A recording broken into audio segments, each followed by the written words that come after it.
오늘 말씀은요, 갈라디아서 3장인데요. 갈라디아서 3장이요. 13절, 14절입니다. 그리스도께서 우리를 위하여 저주를 받은 바 되사 율법의 저주에서 우리를 속량하셨으니 기록된 바 나무에 달린 자마다 저주 아래 있는 자라 하였습니다. 이는 그리스도 예수 안에서 아브라함의 복이 이방인에게 미치게 하고 또 우리로 하여금 믿음으로 말미암아 성령의 약속을 받게 하려 함이라. 오늘 제가 새벽에 이 말씀이 많이 이렇게 주님이 빛을 비춰주셨어요. 이것이요, 제가 최근 설교에 이어지는데요. 뭐냐면은 주님이 제가 성탄절에 최근에요, 이 베들레헴에 집중하게 하셨어요. 베들레헴. 그래서 성탄절이 끝나는데도 계속해서 베들레헴에 대한 것을 기억하게 됐어요. 베들레헴. 그런데요, 이 베들레헴에서 일어난 일을 통해서요, 어제 말씀이 오늘 새벽에 완전히 이렇게 제가 어떤 그 빛이 비춰졌어요. 뭐냐면, 사람들이 다 열심히 예수를 믿는데요. 믿는데, 많은 사람들이요, 이 불행과 저주에 이 고전하고 있는 거를 보게 됐어요. 남에게는 말을 못해도 있잖아요. 아, 내가 삶이 지금 이렇게 됐구나. 어떤 사람은 원인을 안다고 생각해요. 내 삶이 이런 것 때문에 이렇게 막혀 있구나. 이렇게 갇혀 있구나. 이런 것들을 보게 됐어요. 그러면서 새벽에도 잠깐 몇몇 사람에 대해서 제가 이렇게 나눴었어요. 많은 사람들이요, 열심히 사는데도 불행에 갇혀 있는 거예요. 그러면서 어, 이 불행과 저주에 대한 것을 주님이 이 해결해 주시려고 하시는 걸 알게 됐어요. 어디냐면요, 오늘 말씀에요. 그리스도께서 우리를 위해서 저주를 받은 바 되사, 우리가 예수님이 있잖아요. 우리 죄를 대신해 죽은 건 알잖아요. 근데 예수님이 우리의 죄만 씻으려고 십자가에 죽으신 게 아니라요. 십자가에 매달려 죽었잖아요. 예. 그러니까 이 갈라디아서에서는요, 예수님이 매달려 죽었다는 거예요. 그래서 나무에 달려 죽은 게 뭐예요? 저주를 받았다는 거예요. 어, 제가, 제가, 제가 새벽에요, 여러 사람들이요, 지금 이 상태로는 평생에 해결 안 되고 있잖아요. 묶여 있을 것이 보여지게 됐어요. 여러 사람들이요. 막 떠올라지는 거예요. 아, 저 사람들 말은 안 했지만은 삶이 이 불행과 불행이라는 단어가 딱 어울려요. 불행과 저주. 그러니까 세상적인 용어로는 불행, 삶에 불행이 많은 거예요. 열심히 사는데도요, 안 되는 거예요. 그 배경이요, 이것을 위해서 이게 저주예요. 그리고 예수님이 이것을 위해서 우리 위해 죽었어요. 죄만 용서하시려고 십자가에 죽은 게 아니라 이 갈라디아서 오늘 본문의 3장이 우리를 위하여 저주를 받은 바 되사 이거요. 여러분, 십자가에서 매달린 것이 죄만 씻는 게 아니라 피 흘려 돌아가신 거 말고요.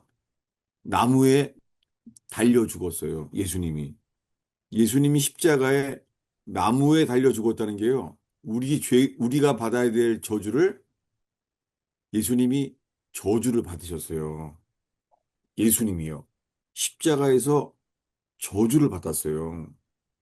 그래서 예수님이 우리를 위하여 저주를 받은 바 되어서요. 율법의 저주에서 우리를 속량하셨다는 거예요. 제가 최근에 나눈 말씀이 로마서 7장이죠. 예. 로마서 7장이 뭐냐면은 세례를 받았잖아요. 세례는 로마서 6장이죠. 로마서 6장에 세례가 나와 있어요. 4장서는요. 4장에서는 칭의, 바랄 수 없는 중에 바라고 믿었어요. 바랄 수 없는 상황인데 바라고 믿었어요. 그 믿음으로 칭의를 얻었잖아요. 4장에. 칭의를 얻으면서 6장에는 세례가 나왔어요. 예수와 함께 죽어서 예수와 함께 다시 살게 되는 게 세례잖아요. 그런데요. 그런데 6장 지나서요. 7장에 와서요. 오라, 나는 곤고한 사람이로다. 마음으로는, 생각으로는 하나님의 법을, 육신으로는 죄의 법을 섬기노라. 이 로마서 7장에 와서는요. 가나안 땅에 들어갔지만 바벨론에 끌려간 사람과 같은 상황. 많은 그리스도인들이 여기에 상황이에요. 가나안에 들어간 것 같긴 한데, 근데 뭐예요? 가나안에 들어가서도 범죄했기 때문에 바벨론 포로, 바벨론 캡티비티, 사로잡혀 간 것 같은 상황이에요. 이게 제가 로마서 7장이었습니다. 그런데 이번 성탄절과 함께 이 베들레헴에 주님이 집중하게 하셨어요. 그러더니 오늘 이 말씀이에요. 예수님이 저주를 받으셨어요. 우리를 위해서요. 이게 우리에게 있어요. 공로가. 예수님이 친히 저주를 받았어요. 우리를 건져주시기 위해서. 우리를 속량하기 위해서요. 기록된 바, 나무에 달린 자마다 저주 아래 있는 자인 거예요. 나무에 달린 자마다 저주 아래 있는 거라는 거예요. 제가 이 말을 왜 하냐면요. 많은 사람들이 예수 믿어서요. 다 은혜 안에 있다는 거예요. 은혜 안에. 근데요. 예수님을 믿는데도 아직까지 있잖아요. 그런 율법에 매여 있는 분이 많아요. 여러분, 우리 안에 율법이 있으면은요, 열심은 내는데, 어, 오늘 아침에 이제 이 젊은 사람들도 왔었기 때문에 이런 걸 나눴어요. 엄마들이 애들을 사랑하잖아요. 응? 엄마들이 자기 애를 사랑하죠. 하는데 입에서 있잖아요. 애기 엄마들도요, 저주가 나와요. 예? 너는 이렇게 크다가는 너는 이렇게 돼. 막 이렇게 저주스러운 말들이 나온 사람이 많아요. 아니, 애를 사랑하는데도 동시에 사랑하면서도 있잖아요. 저주가 나와요. 그래서 많은 사람들이 이 제자반에서 있잖아요. 회개하는데 뭘 회개하냐면요. 자식들한테요. 저주에 대한 말을 한 것을 회개하게 되는 거예요. 자녀들도 그런 저주에 묶여 있는 거예요. 오늘 아침에도 많은 사람이 인정하더라고요. 입에서 나오는 게요. 내 애인데 사랑하는데도 불구하고요. 이 화가 나면은요. 율법의 저주가 나오는 거예요. 너는 이렇게 살다가 넌 아직 안 될 거라는 말을 하는 거예요, 이렇게. 이게 저주스러운 말이잖아요. 이런 말들을 많이 사람들이 하게 된 거예요. 이게 뭐예요? 이 상태에서는요, 주님께서 우리를 불쌍히 여기셔서 율법에서, 율법의 저주에서요, 주님이 우리를 속량하시려고 오셨어요. 율법의 저주에서 속량하시는 것. 이 말씀을 이번 주 내내 열어주셨어요. 그럼 시작하겠습니다. 어디냐면요. 룻기입니다. 룻기 1장인데요. 룻기 1장 19절부터요. 22절까지 읽겠습니다.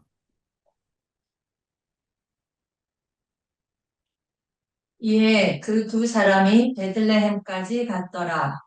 베들레헴에 이를 때에 온 성읍이 그들로 말미암아 떠들며 이르기를 이가 나오미냐 하는지라. 나오미가 그들에게 이르되 나를 나오미라 부르지 말고 나를 마라라 부르라. 이는 전능자가 나를 심히 괴롭게 하셨음이니라. 내가 풍족하게 나갔더니 여호와께서 내게 비어 돌아오게 하셨느니라. 여호와께서 나를 징벌하셨고 전능자가 나를 괴롭게 하셨거늘 너희가 어찌 나를 나옴이라 부르느냐 하니라. 나오미가 모압 지방에서 그의 며느리 모압 여인 룻과 함께 돌아왔는데 그들이 보리 추수 시작할 때에 베들레헴에 이르렀더라. 예, 이번 주간에 성탄절에 예수님이 태어난 게 베들레헴에 태어났잖아요. 그런데 우리들은 베들레헴의 큰 기쁨의 좋은 소식만 기뻐하잖아요. 그런데 베들레헴에서는 어떤 일이 있었죠? 예수님이 태어나서 기쁜 일인데 그때 헤롯 왕은 예수님을 죽이려고 했잖아요. 그래서 2살 아래의 애들이 다 죽었잖아요. 베들레헴에서는 성탄절에 기쁜 소식이 아니라 2살 아래 사내 아이들이 베들레헴에 다 죽었잖아요. 근데 이것을 주님이 집중하게 하셨어요. 주목하게 하셨습니다. 그러더니 성탄절이 끝나는데도 계속 베들레헴에 대한 말씀을 주님이 집중하게 하셨는데요. 오늘 말씀에 그래서 성탄절 얘기가 이렇게 될 줄은 몰랐어요. 뭐냐면 베들레헴에 돌아오게 됐어요. 이 2사람이 누구죠? 어, 나오미. 시어머니 나옴이잖아요. 나옴이라는 사람의 이름은요, 이게 기쁨, 희락, 조의 이런 말이에요, 나오미가. 아주 아름다운 이름이에요, 나오미가. 근데 예루살렘에 도달했을 때는, 왔을 때는요, 어, 아들 둘이 죽었어요. 그래서 모든 걸 다 잃어버리고 돌아왔습니다. 그래서 베들레헴에 돌아온 거예요. 돌아왔는데 내 이름을 나옴이라고 하지 말라는 거예요. 예. 내 이름을 희락이라고 부르지 말래요. 내 이름은 마라래요. 마라는 비터니스예요. 내 인생이 비터니스. 내 인생이 담즙과 고초와 같은 인생이라는 거죠. 이렇게 고백을 하면서 말해요. 전능자가 나를 심히 괴롭게 하셨음이니라. 내가 풍족하게 나갔더니 여호와께서 내게 비어서 돌아오게 하셨느니라. 모든 걸 다 잃어버렸는데 다 잃어버리고 비었는데 돌아왔다는 거예요. 이것은요, 마치 허랑방탕하게 살았던 탕자가요, 아버지 집에 돌아온 것과 똑같아요. 오늘 아버지께로 돌아갈 수 있게 되는 것. 여러분, 우리가 살면서 있잖아요. 예수를 믿고 열심히 사는데요. 예수를 믿으면서 힘겹게 살아오는데 우리의 삶이요.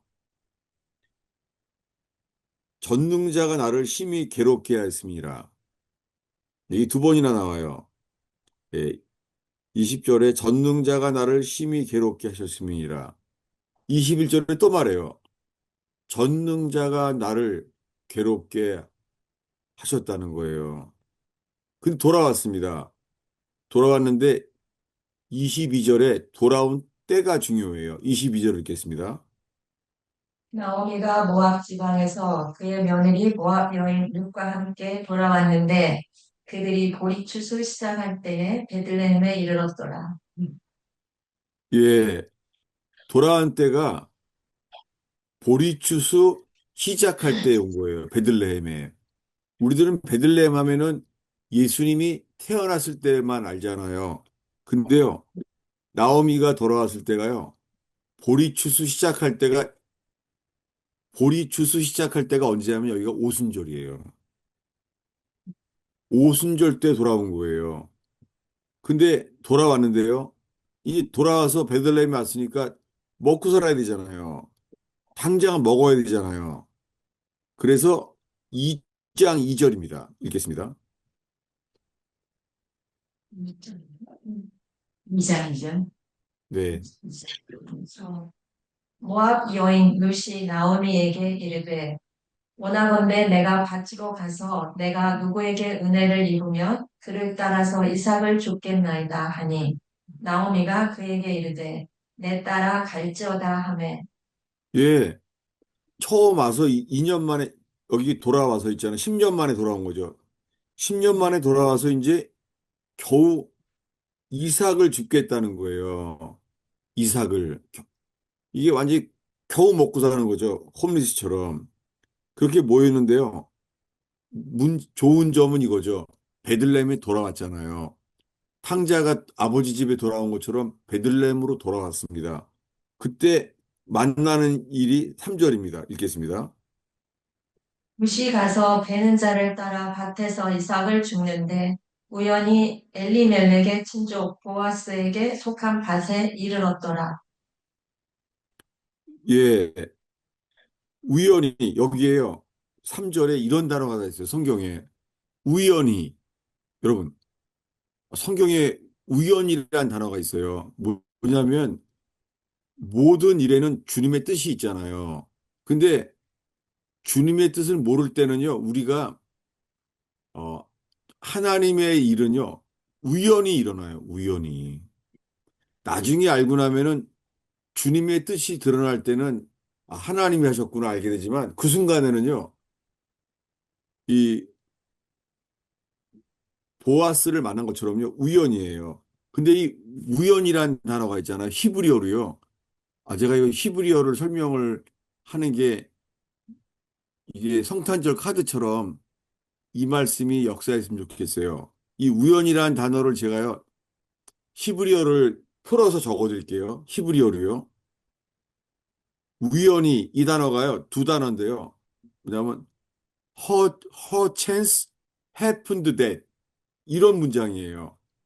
her chance happened that 우연이란 단어가요. her chance 뭐예요? 그녀의 찬스라는 거예요. 무슨지 먹을 게 없어서 지금 이삭을 주스러 먹겠습니다. 이러고 말하는데 루슨요. her chance happened that 이삭을 주워 먹으러 갔는데요. 그녀의 찬스가 그녀의 기회가 발생한 거예요. her chance happened that 이게 히브리어가 이 단어가 우연이란 단어예요. 이삭을 먹으러 갔더니 그 밭이 누구 밭이냐면은 보아스네 밭인 거예요. 어, 이때가 언제라고요? 보리추수 시작할 때였어요. 지금 이 나옴이랑 어떤 상황이에요? 모든 것을 다 날린 거예요. 이 나옴이 생각했어요. 뭐냐면 전능하신 하나님이 나를 심히 괴롭게 했다는 거예요. 여호와께서 내게 비어 돌아오게 하셨느니라. 여기에요. 많은 사람들이요. 내가 열심히 예수를 믿어하는데 내가 살아온 열매가 여호와께서 내게 비어 돌아오게 하셨습니다. 만약에요. 이 버지니아 토요 모임을 알게 된 것이 인생에 열심히 여러 가지로 다 교회 생활을 해왔는데 혹시 이 말씀에 해당되는 사람이 있는지 모르겠어요. 풍족하게 나갔더니 여호와께서 내게 비어 돌아오게 하셨느니라. 나오미가 이런 상황이에요. 인생을 다 날린 거예요. 인생을 다 보낸 거예요. 근데 내가 이렇게 이 모임 가운데 주님께 돌아오듯이 왔다면은요, 주님이 오순절의 기회가 올 거예요. 오순절은 뭐냐면 보리추수 시작할 때예요. 이게 언제라고요? 보리추수 시작할 때예요. 예. 이 보리추수 시작할 때가 어딘가를 찾아볼게요. 아, 저는 이게 말씀으로 깨달아 알았기 때문에 말씀을 많이 찾을 수밖에 없어요. 어디냐면요. 어, 출애굽기 23장 16절입니다. 출애굽기 23장 16절. 맥주절을 지키라. 이는 내가 수고하여 밭에 뿌린 것에 첫 열매를 거둠이니라. 수장절을 지키라. 이는 내가 수고하여 이룬 것을 연말에 밭에서부터 거두어 저장함이니라. 예, 주님이 말했던 세 가지 절기 중에요. 두 번째 절기가 맥추절이에요. 맥추절을 지켜라. 맥추절이 맥추절이란 말이 있잖아요. 맥추절. 이게 오순절이에요. 이게 왜 오순절이냐면은 50일째 되는 날인데요. 예, 출애굽한 지 50일 되는 날이요. 여기 16절에요. 맥추절이 뭐라고요? 밭에 뿌린 것에 첫 열매를 거두는 거예요. 첫 열매. 뭐의 첫 열매예요?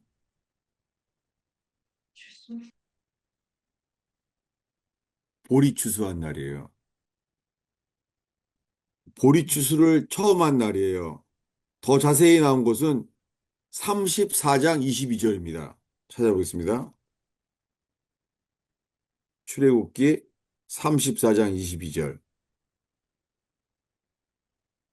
77절 곧 맥주의 초실절을 지키고 새말에는 수장절을 지키라.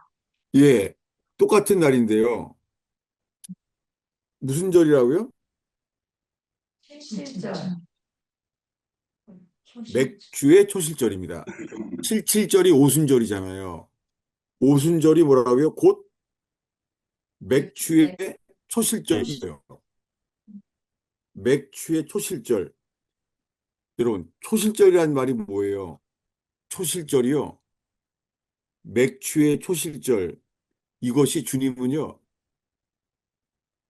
이 신약 성경에 우리에게 뭐가 해당되죠? 맥주의 초실절이요. 이날이 부활절이에요.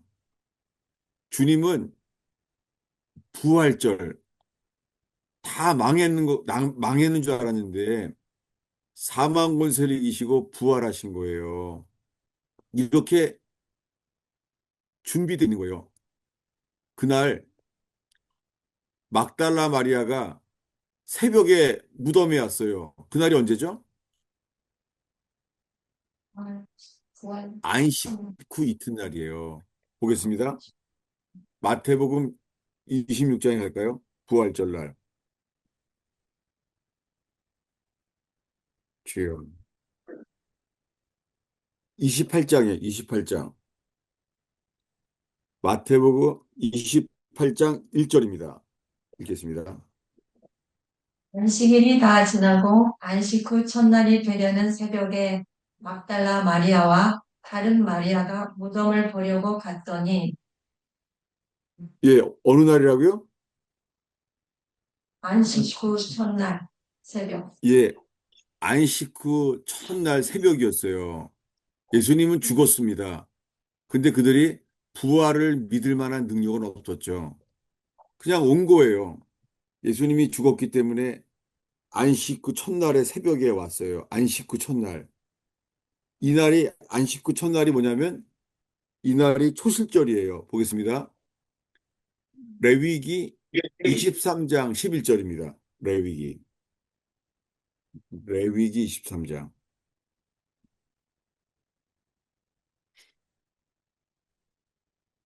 제사장은 너희를 위하여 그 단을 여호와 앞에 기쁘게 받으심이 되도록 흔들되 안식일 이튿날에 흔들 것이며 예, 이날이 뭐예요? 안식 이튿날 흔들래요. 이날이 초실절 날이에요. 이날 단을 흔드는 날이에요. 11절에 그 단을 기쁘게 주님이 받으실 수 있도록 흔들되 안식일 이튿날 흔들래요. 여러분, 이게 뭐예요? 무덤이 흔들렸어요. 무덤문이 굴려졌어요. 그리고 무덤문이 흔들려지면서 무덤이 굴려졌어요. 이날이 초실절이에요. 이날 예수님이 부활하도록 준비됐어요. 안식 후 첫날 흔들렸습니다. 초실절에요. 안식일 이튿날 흔들 것이며 주님이요. 이렇게 됐을 때 안식이 이튿날이 지났어요. 그 다음이 돌아오는 날이 15절입니다. 15절, 16절 읽겠습니다. 안식일 이튿날 곧 너희가 요제로 곡식단을 가져온 날부터 세어서 일곱 안식일의 수요를 채우고 일곱 안식일 이튿날까지 합하여 50일을 계수하여 새 소재를 여호와께 드리되. 예, 이날이 오순절 날이잖아요. 이날이 오순절이에요. 그럼 이 오순절 날이 이 1년의 농사의 절기 중에 무슨 날이라고요? 우리 출수 시작하는 맞습니다. 날. 보리 추수할 때였습니다. 이 보리 추수할 때 베들레헴에 나오미와 룻이 온 거예요. 그들은 생각했어요. 내 이름은 마라라고 하라고. 내가 태어났을 때부터는 나오미, 내 이름은 희락이었는데, 조이였는데, 내 인생을 다 살고 보니까 내 인생은 하나님께서 모든 거를 다 비워버렸다고. 모든 걸 다 잃어버리고, 그는 아들들이 죽었어요. 그리고는 돌아온 거예요. 남은 거는 이방 여자인 며느리, 룻밖에 없는 거예요. 이들이 돌아왔을 때가 무슨 날이라고요? 우리 출수 시작하는 날. 보리추수한 날이에요. 그게 구약의 절기름 어느 날이라고요? 오순절 날이에요. 우리들은 신약 성경에서 오순절 날 성령이 임한 것을 알잖아요. 오순절 날. 교회가 됐잖아요. 오순절 날. 근데요, 오순절 날 그 오순절에 성령이 임하는 것만 생각하잖아요. 교회랑 연관돼서. 근데요, 우리 개인의 삶에서 있잖아요. 오순절 날이 어떤 일이 일어나냐면 오늘 본문이요. 다시 보겠습니다. 갈라디아 3장이죠. 오늘 본문. 갈라디아서 3장. 갈라디아 3장 13절 읽겠습니다. 그리스도께서 우리를 위하여 저주를 받은 바 되사 율법의 저주에서 우리를 속량하셨으니 기록된 바 나무에 달린 자마다 저주 아래 있는 자라 하였습니다. 예, 이 나오미가 알게 된 것은요. 내 인생이 이렇게 열심히 살았는데 아들 둘이 죽고 이방 여자 며느리한테 이끌림을 당해서 이방 여자 며느리의 도움으로 내가 베들레헴에 돌아왔구나. 그날이 보리추수한 날이었습니다. 그러면 지금까지 본 말씀을요, 다른 사람의 이야기로 보려고 그래요. 왜 이 말하냐면, 모든 사람들이 여기에 해당될 수 있다는 것 때문에 보는 거예요. 어디냐면요, 어, 이 룻의 이야기랑 보아스 이야기 말고요, 리스바란 사람이 이 새벽에 이 말씀과 함께 이 말씀이 열리기 시작했어요. 어디냐면 사무엘하 21장 9절이에요. 사무엘하. 찾아볼까요?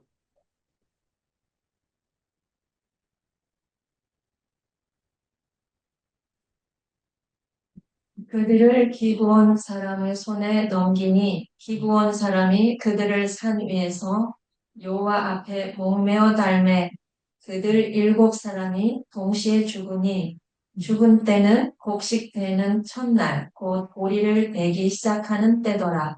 예, 이 설명을 할게요. 두 번째 이야기죠. 아주 불행한 이야기인데요.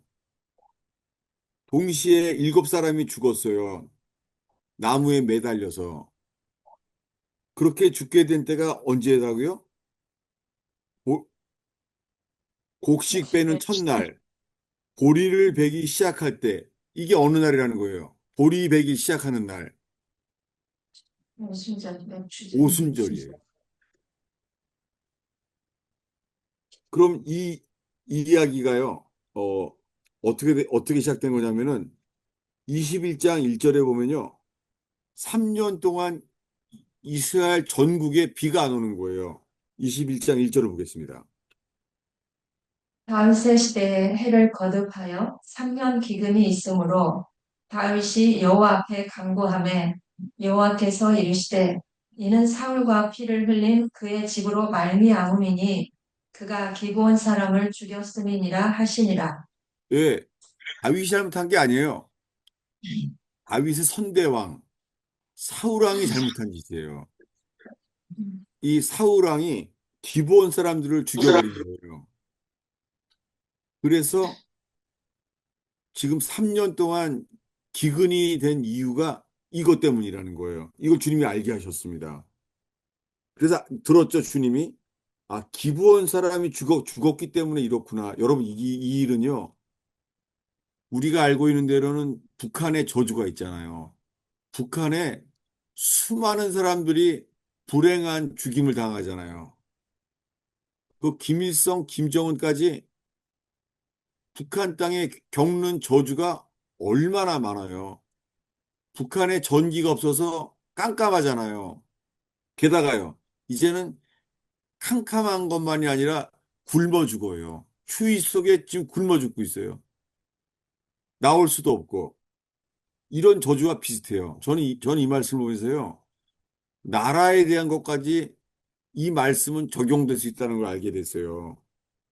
이스라엘 땅에서 3년 동안 비가 안 오는 거예요. 그래서 원인을 알았습니다. 기브온 사람이 죽었기 때문이구나. 그 다윗의 돌이키는 거예요. 3절입니다.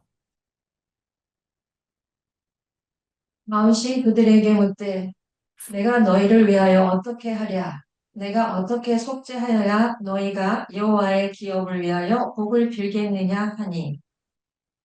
음, 네, 이제 기브온 사람을 이제 만났습니다. 자기 잘못한 거 아니죠. 다윗이 제사장으로서 이게 우리의 사역이 제사장이에요, 이게요. 그래서 우리가 어떻게 하랴? 우리가 너희들한테 어떻게 속죄하여야 되겠는가? 여기요. 속죄라는 단어가 더 적합한 단어가 있어요. 속량이에요. 이게 리딤이라는 단어예요. 리딤. 다윗의 개념에 이 3년 동안 기근이 되고 나니까 내가 어떻게 해야 속량해야 되게 물어본 거예요. 속량, 리딤. 룻기가 뭐예요? 룻기가 삶을 다시 바꾸는 거예요. 삶을 바꾸는 것. 여러분, 우리가 저주스러운 인생, 아무리 열심히 살아도 안 되는 삶을요, 주님이 새롭게 되게 해주세요. 리dim이란 말이 우리한테 성령으로 새롭게 하신다는 거예요. 그래서 속죄를 해야지 너희가 어떻게 하면 복을 빌겠느냐 물어봐요. 복을 빌겠냐는 거예요. 그랬더니 기브온 사람들이 말해요.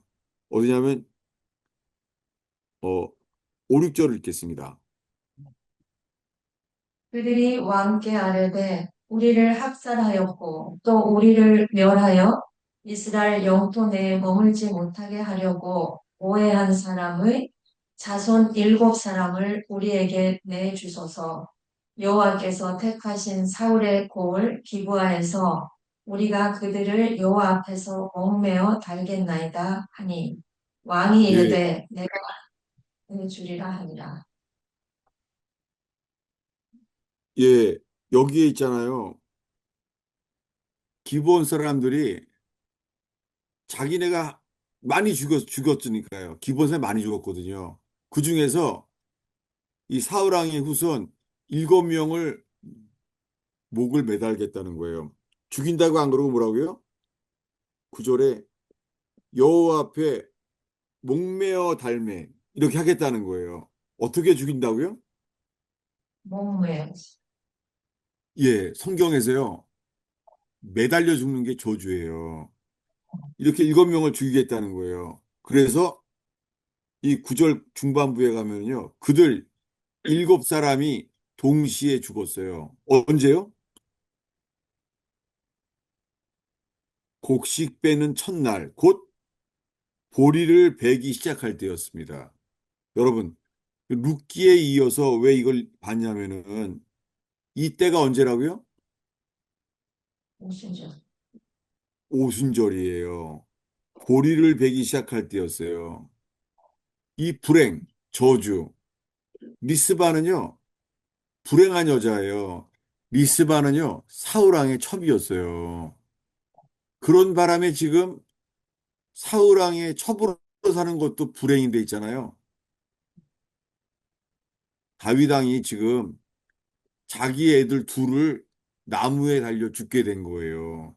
지금 자기네 아들 둘이 리스바는 지금 매달려 죽고 있는 거예요. 매달려 있어요, 지금.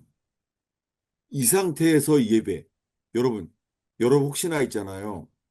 이런 사람도 있어요. 주님이 나에게 열심을 줘서 있잖아요. 예배에 목숨을 걸게 하세요. 예배에. 예배에. 막 속에서 예배가 전부가 돼버린 거예요. 그것이 10절, 17절 이야기입니다. 읽겠습니다.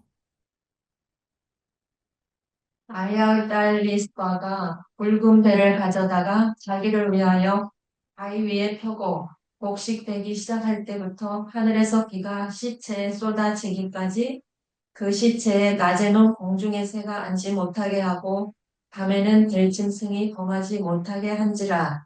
이에 예, 아야의 딸 여기까지. 이게 예배예요. 뭐냐면 리스바가요. 굵은 배를 가져갔어요. 굵은 배를 가져가서 리스바가 자기 자신을 위해서 바위 위에 폈습니다. 그리고 곡식 배기를 시작할 때부터 어느 곡식이에요? 우리 보리예요. 보리 추수를 시작할 때 그때부터 있잖아요. 예배 가운데요. 하늘에서 비가 내려오는 거예요. 오순절날 비가 온 거예요. 오순절날 비가 와서 있잖아요. 비가 어디부터 왔다고요? 시작할 때부터 예, 격식되기 시작. 음, 음. 곡식 배기 시작할 때요. 비가 왔는데요. 자기의 지금 매달려 있는 두 아들 위에 쏟아지는 거예요. 지금 리스바 입장 생각해 보세요. 어떤 여자는 있잖아요. 어떤 여자는 예쁘기 때문에 왕비가 돼요. 근데요, 어떤 여자는요, 예쁘기 때문에 첩이 된 거예요. 이게 불행과 저주예요. 리스바는 왕비가 된 게 아니라 예쁘기 때문에 첩이 된 거예요. 게다가 사울왕의 부하가요, 강간을 해요. 리스바는 이렇게 불행했어요. 그런데 이제는 뭐라고요? 다윗 왕이 자기를 매달려 죽게 한 거예요. 다윗 왕은 다들 아는 메시아인데 다윗 왕은 이스라엘을 지켜주는 왕인데 내게는 아니에요. 내게는 불행이에요. 리스바에게는 다윗이 좋은 사람이 아니에요. 다윗 왕이 내게 와서 내 두 아들을 나무에 달려 죽게 한 거예요. 리스바가 할 일은 하나예요. 예배. 굵은 배에다가 바위 위에 펴고 굵은 배를요. 이게 회개의 예배죠. 예배를 하는데 그 시체에 공중의 새가 앉지 못하게 해요.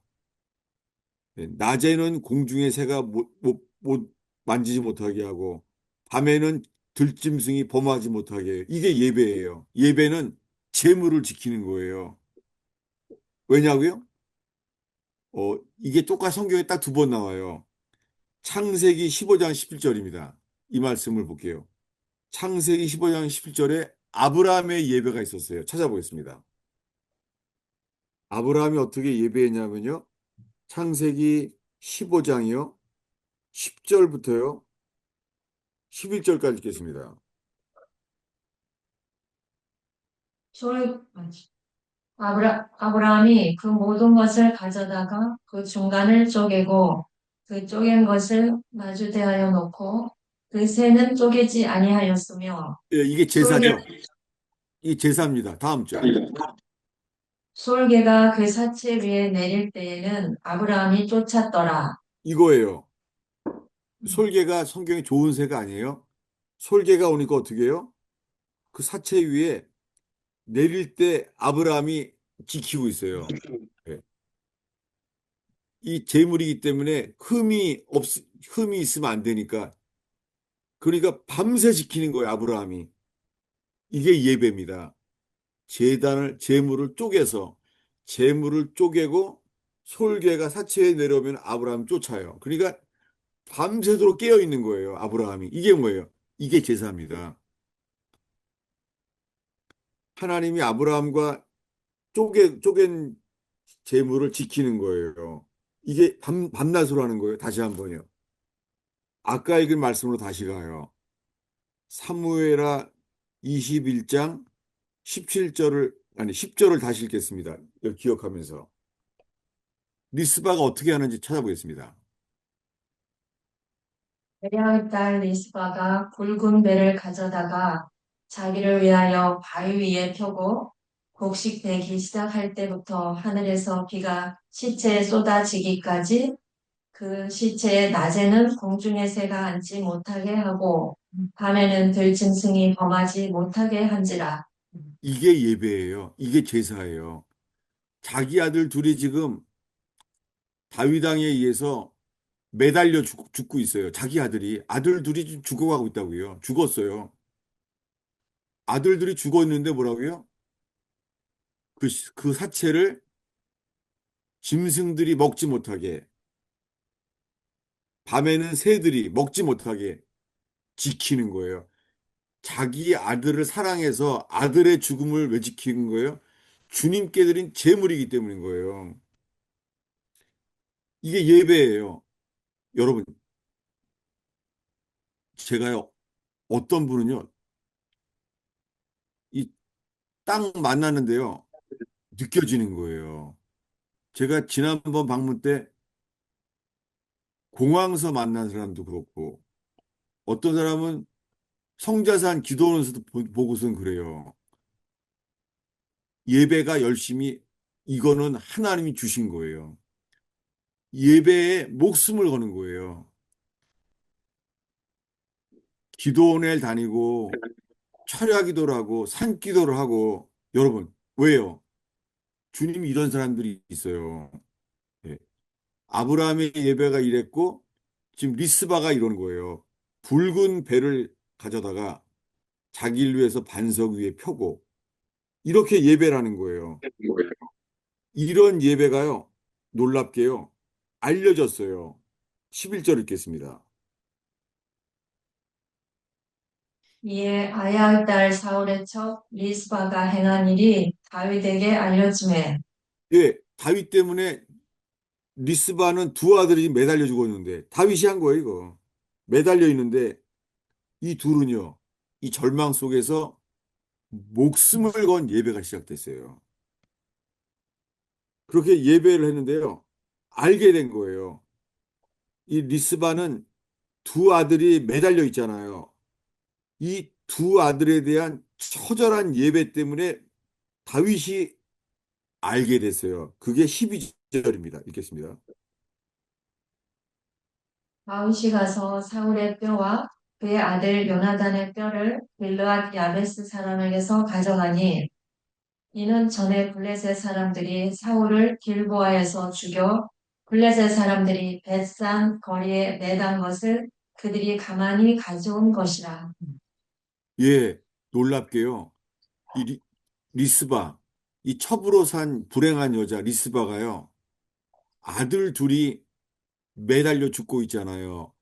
이걸 지키고 있어요. 아들의 재물을. 밤낮으로 지키고 있는 거예요. 이걸 누가 들어요? 놀랍게요. 다윗이요. 아, 이 여자의 예배 때문에 내가 이렇게 했구나. 내가 사울왕의 뼈와 요나단의 뼈를 가지고 나는 이 무덤을 해지 않았다는 거예요. 이걸 깨닫게 된 거예요. 그래서 이 여자의 불행 속에서 목숨을 들인 예배 때문에 알게 된 게 14절입니다. 사울과 그의 아들 요나단의 뼈와 함께 베냐민 땅 셀라에서 그의 아버지 기스의 묘에 장사하되 모두 왕의 명령을 따라 행하니라. 그 후에야 하나님이 그 땅을 위한 기도를 들으시니라. 이거요. 그 후에야 하나님이 이스라엘 땅을 위하여 기도를 들었대요. 지금 이스라엘은 3년 동안 비가 안 왔어요. 3년 동안 이스라엘에. 근데 비가 안 온 이유가 선대왕 사울왕의 죄 때문이었어요. 사무엘 사울왕이 기브온 사람들을 죽여버린 거예요. 약속을 어기고. 여러분, 이런 일이 북한과 남한 사이에 일어나고 어떤 사람들은요, 주님이 이 북한의 수많은 불행에 대해서 있잖아요. 주님이 중보하게 하는 사람들이 있어요. 내 개인의 문제가 아니라 나라를 위해서요, 기도하게 만드는 사람들이 있어요. 어, 현실적으로 지금, 1년 동안 한국의 대통령은 탄핵이 돼서 감옥에 있잖아요. 근데 감옥에서 그가 뭘 하겠어요? 지금 감옥에 있는 대통령이 지금 새벽 4시부터 기도한대잖아요. 지금 하나님께서요, 이런 불의한 일에 대한 저주, 억울한 일, 이런 일 속에서 주님이요, 예배하게 하는 사람들이 있어요. 여러분, 지금 말한 게 뭐냐면, 제가 예를 든 게 불행과 저주예요. 많은 사람들이요, 열심히 사는데도요, 이걸로 안 돼요. 열심히 사는데도 있잖아요. 자녀 문제건 간에 가정에 결혼을 해도 있잖아요. 결혼 자체가 연다는 사람도 많아요. 그리고 말을 못해서 그렇지 자녀들도 어쩌면 저 나처럼 내가 겪어온 것 같은 것을 자녀들도 겪는 것을 보게 할 수가 있어요. 주님이 이런 일들에 대해서 오늘 새벽에 있잖아요. 빛을 비춰주시는 거예요. 그리고 이 해답은요, 오순절이에요. 오순절에 성령께서 있잖아요. 우리들을 저주에서 풀어나게 하시는 예배. 오순절날 그들이 할 일이 뭐예요? 전심으로 예배하는 거잖아요. 오순절날. 리스바그는 구약 시대 이렇게 말했지만 이거는 그림자예요. 한 여인의 불행 속에 계시된 거죠. 리스바의 불행 속에요. 이 오순절의 예배가 예비된 거예요. 거기서 비가 와요. 이렇게 10절을 읽겠습니다.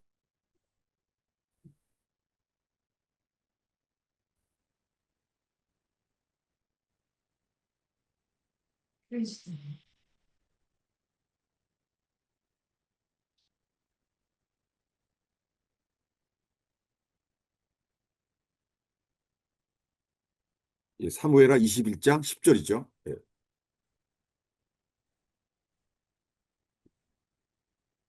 아야의 딸 리스바가 굵은 배를 가져다가 자기를 위하여 바위 위에 펴고 곡식되기 시작할 때부터 하늘에서 비가 시체에 쏟아지기까지 그 시체에 낮에는 공중의 새가 앉지 못하게 하고 밤에는 들짐승이 범하지 못하게 한지라.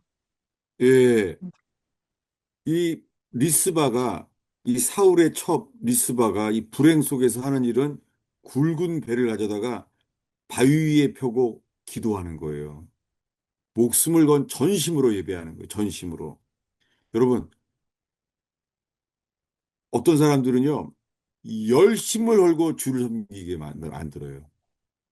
예. 주님이 이거 알게 하시는 거예요. 왜냐하면 주님이 왕 같은 제사장으로 우리를 부르셨기 때문에 다른 사람들의 저주도 감당하게 하시는 삶이 있어요. 현재적으로는 불행하죠. 고통스럽죠. 난 왜 이렇게 예배를 해야만 사나? 어떤 사람들은요, 예배가 차지 않으면은요, 되지가 않는 일이에요. 여러분, 이거는 영적인 복이에요. 이거는 욥처럼 고통이 예수 그리스도의 구속자, 리디머, 이 고통으로 인하여 구속자가 계시되는 거예요.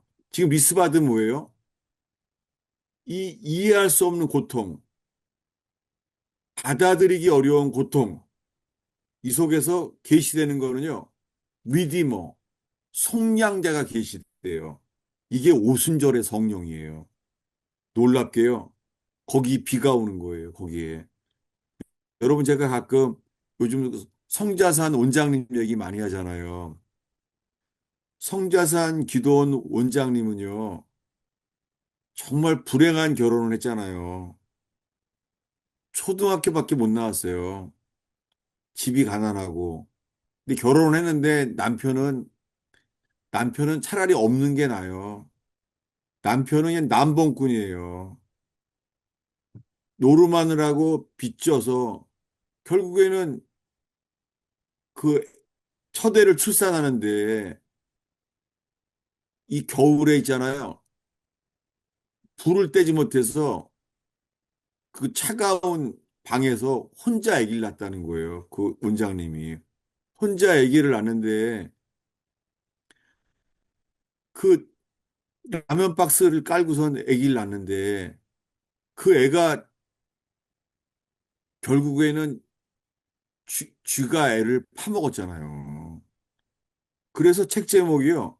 따라 땅에 묻기에 아까운데 따라 이런 책 제목인 거예요. 남편은 이렇게 만드는 불행한 사람이에요. 근데 어떻게 해요? 놀랍게 그 원장님을 통하여 그분이야말로 목숨을 걸고 예비한 사람이에요. 그 코로나 바이러스 때 있잖아요.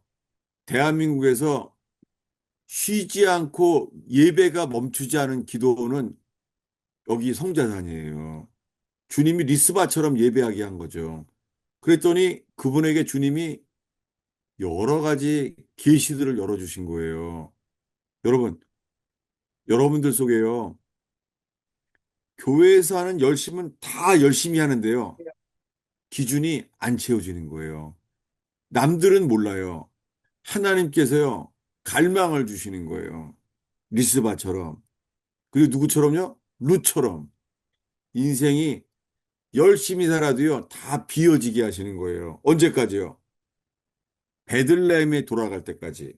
베들레헴에요. 다시요? 오늘 본문으로 다시 가요. 예. 어디냐면, 룻기 1장 22절이죠.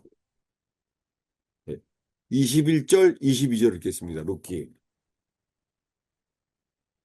내가 풍족하게 나갔더니 여호와께서 내게 비어 돌아오게 하셨느니라. 여호와께서 나를 징벌하셨고 전능자가 나를 괴롭게 하셨거늘 너희가 어찌 나를 나옴이라 부르느냐 하니라. 나오미가 모압 지방에서 그의 며느리 모압 여인 룻과 함께 돌아왔는데 그들이 보리 추수 시작할 때에 베들레헴에 이르렀더라. 예.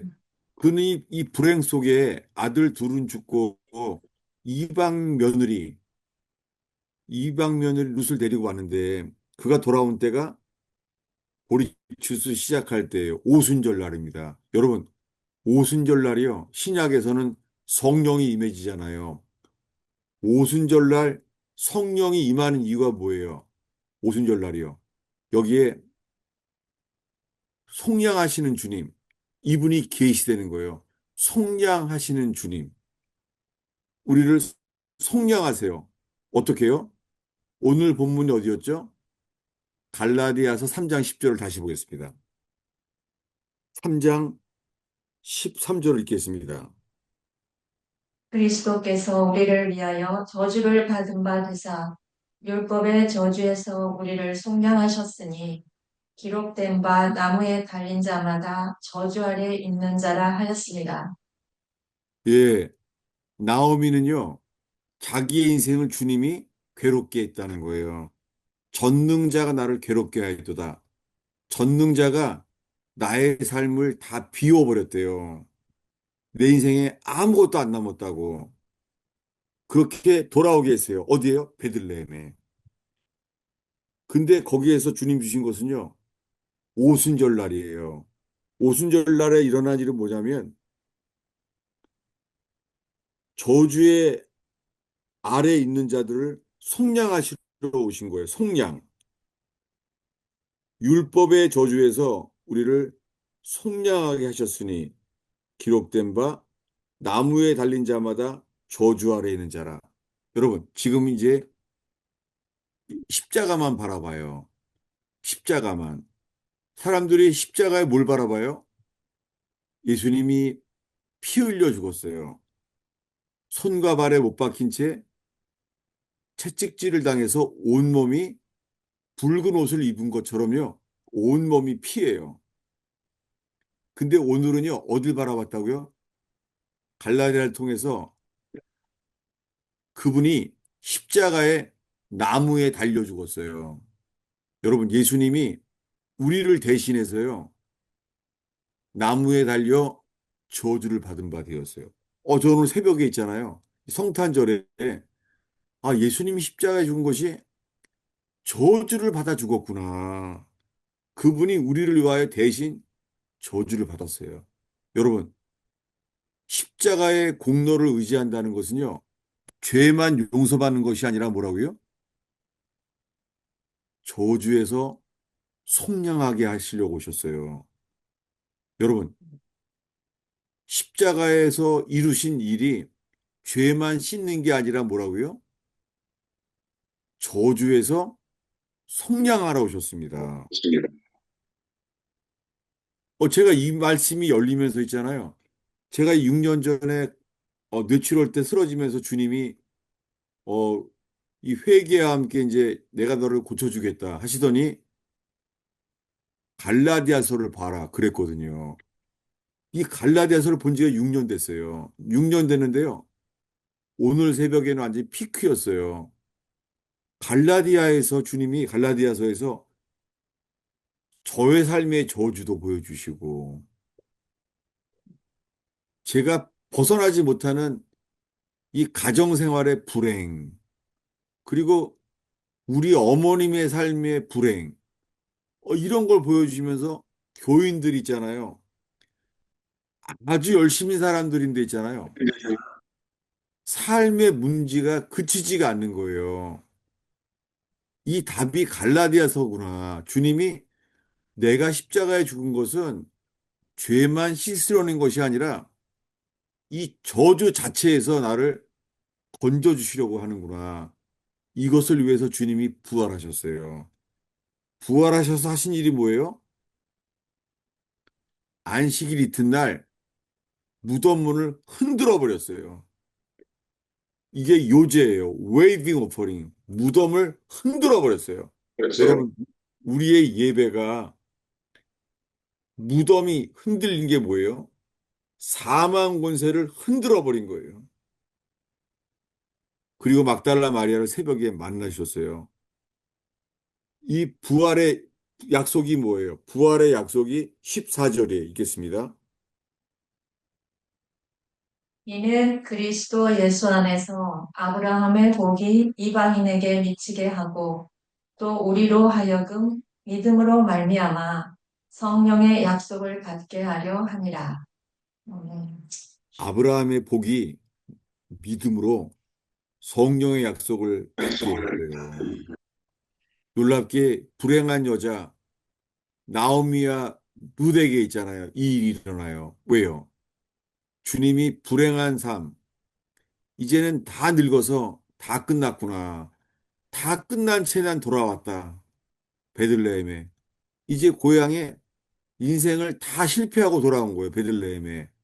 근데 거기에 뭐를 준비해 놨어요? 이방 며느리 모압 여자 룻을 통해서 있잖아요. 자기의 인생을 속량할 자, 리디머, 속량할 자를 만난 거예요.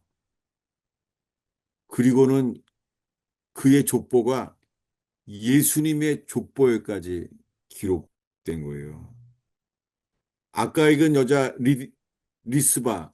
리스바는 불행에 매여 있잖아요. 사우랑의 첩으로 산 것도 불행인데, 게다가 다윗 왕이 와서 자기 아들 둘을 나라가 기근이 됐다고 그 기근을 없애기 위해서 자기 아들 둘이 매달려 죽었어요. 어떻겠어요? 이 리스바가. 그는 밤낮으로 그 아들이 죽어 있는 건 봐도 고통인데 그 고통으로 예배하는 거예요. 그랬더니요, 놀랍게요. 이 리스바의 전심으로 하는 예배 때문에 있잖아요. 그 아들의 그 재물, 아들로 재물을 드릴 때잖아요. 비가 왔어요. 이스라엘 땅 전체가 비가 왔어요. 오순절에 비가 온 거예요. 오순절의 비가 이스라엘 땅에 3년 동안의 가뭄이 끝나면서 저주가 풀려난 거예요. 게다가 다윗 왕이 회개하게 됐어요. 뭘 회개해요?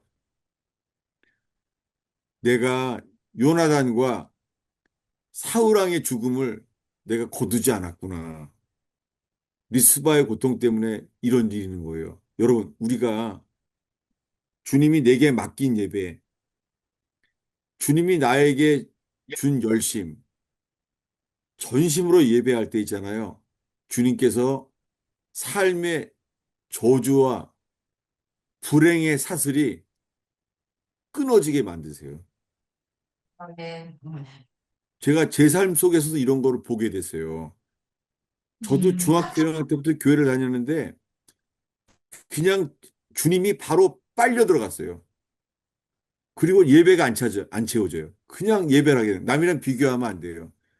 제가 잊을 수 없는 게 대통령이 시해를 당했을 때요. 11.25 사태 때잖아요. 저 그날 모르고 교회를 갔어요. 그날 기억이 나요. 왜냐하면 그때 통금인데 예배 시작되기 전에 아니었잖아요. 예배를 시작하니까 예배 도중에 사이렌을 부는 거예요. 그날 잊을 수가 없어요. 내가 나이가 몇인데요? 대학생인가? 대학교 1학년 때 있어요. 예배를 드리는데 아무도 없어요. 목사님이 사택에 나오셔서 목사님 설교하시고 난 혼자 있는데 잊을 수가 없어요. 쳐다볼 수도 없고. 목사님 이런 마음이에요. 얘는 도대체 뭐 하는 애야? 나는 고개를 들을 수 없고, 아, 고개를 들을 수도 없고, 다시 고개 숙이고 잊을 수가 없어요. 그날 철길을 숨어서 이제 막 그때 막 집차들이 돌아다니니까 잊을 수가 없어요. 저는 그 예배가 저한테는요, 리스바가 드린 예배의 그림자였어요. 살면서 남이랑 비교하면 안 돼요. 여러분, 목숨을 걸고 예배된 사람들이 있어요. 주님이 오늘 눈이 많이 왔거든요. 차 한 대 없어, 차 한 대. 아무도 없는 거예요. 게다가 오늘은 더 일찍 갔죠. 왜냐면 눈을 쳐야 되니까. 그래서 혼자 아무도 없는 데 가서 오늘 새벽에 갔는데요. 오늘 이 말씀이 임하는 거예요. 주님이요. 제 삶과 저희 외할머니의 삶, 저희 어머니의 삶, 이 삶 속에요. 불행과 저주가 이 가문 속에 묶여 있는 것도 보여주시더라고요. 그러면서 다른 교인들도 여러 사람을 보여줬어요. 아, 저 사람들이 다 이렇게 저주에 묶여 있는데 사람들이 주님이 이끄시는 예배, 거기에 금양로가 차지가 않는 거예요. 금양로가. 그래서 전심으로도 예배해야 되는데 이런 것도 보여주시고 주님이 그래서 오늘 많은 것을 저한테 비춰주셨어요. 제가 오늘 그런 날이었어요. 오늘의 마지막 기절이에요. 욥기 19장입니다. 욥기.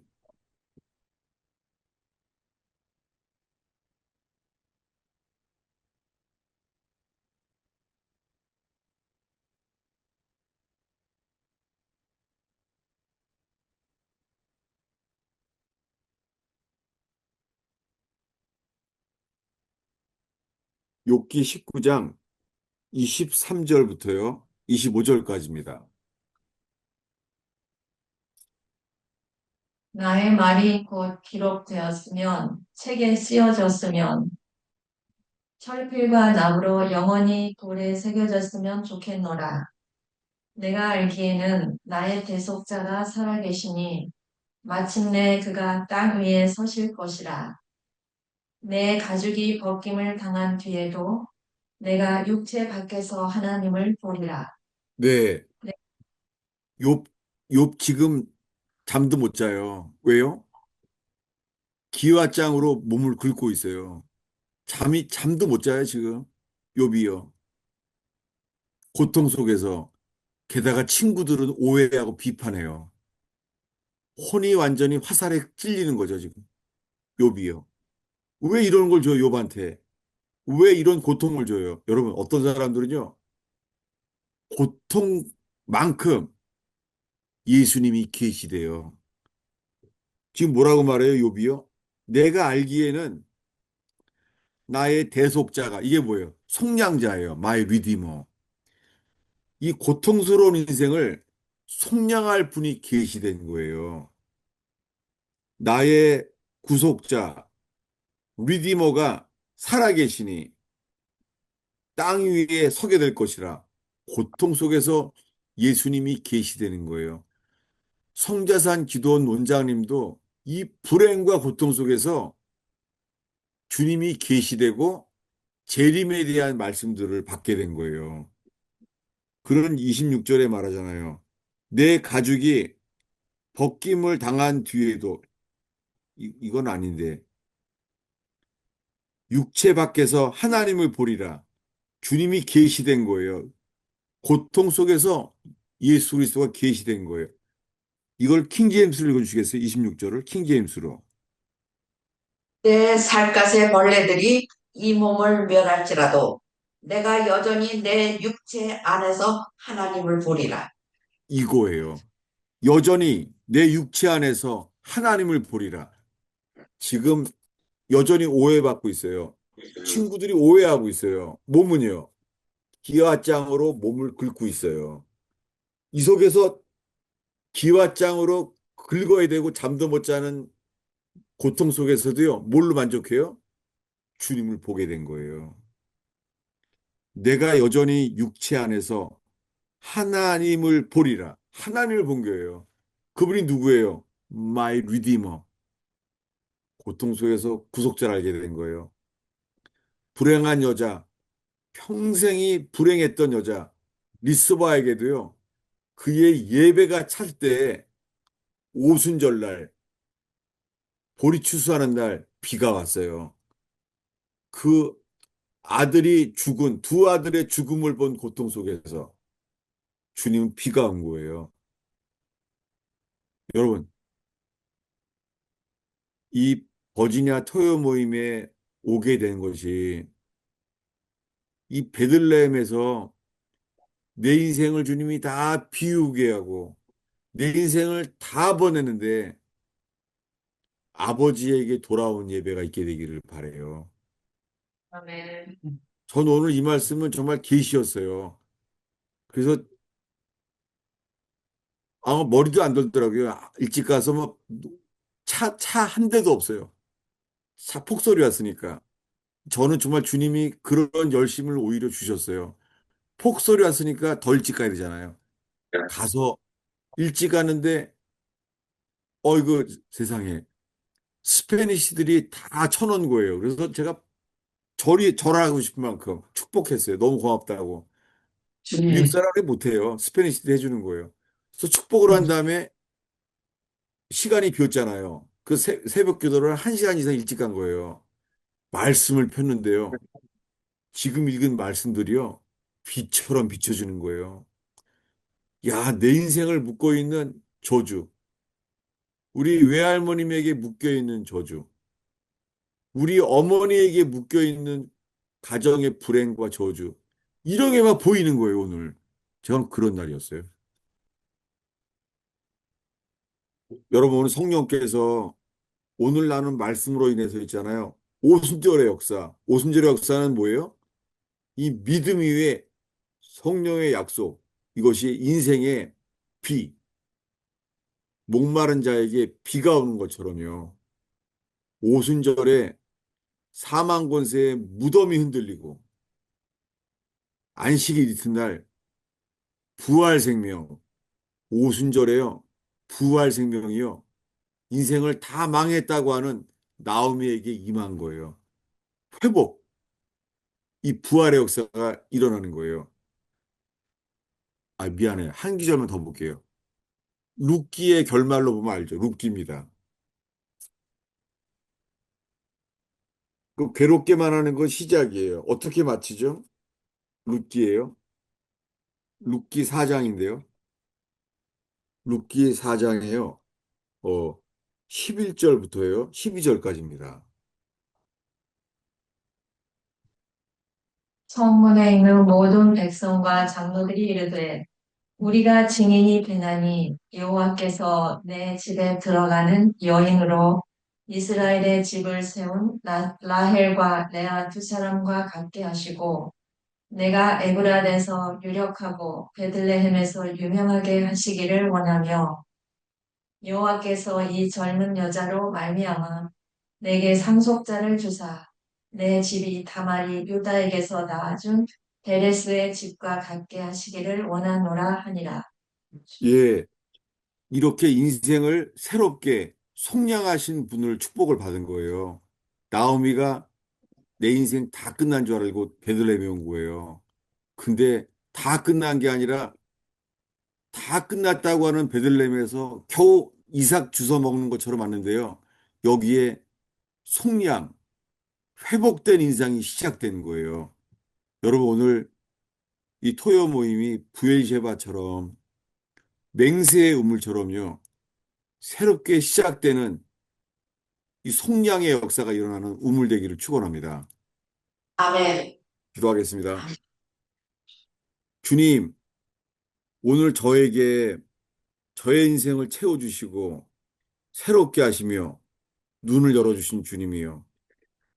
오 주님, 엠마오로 가는 제자들의 눈을 열어주신 것처럼 주님, 절망과 연단 속에 겨우 살고 있는 저에게 눈을 열어주신 주님이요. 오늘 저에게 저를 흡족하게 채워주신 주님, 오늘 이 은혜의 강이 오늘 이 버지니아 토요 모임에 흘러가게 하옵소서. 아멘. 주여, 인생이 다 망한 것 같지만, 다 비어진 것 같지만, 구속하시고, 새로운 인생의 시작을 보게 하여 주시옵소서. 눈을 열어 주시옵소서. 아멘. 귀가 열리게 하옵소서. 아멘. 성령님, 우리 각자의 삶에 빛을 비추어 주시옵소서. 아멘. 예수님의 이름으로 기도하였습니다. 아멘.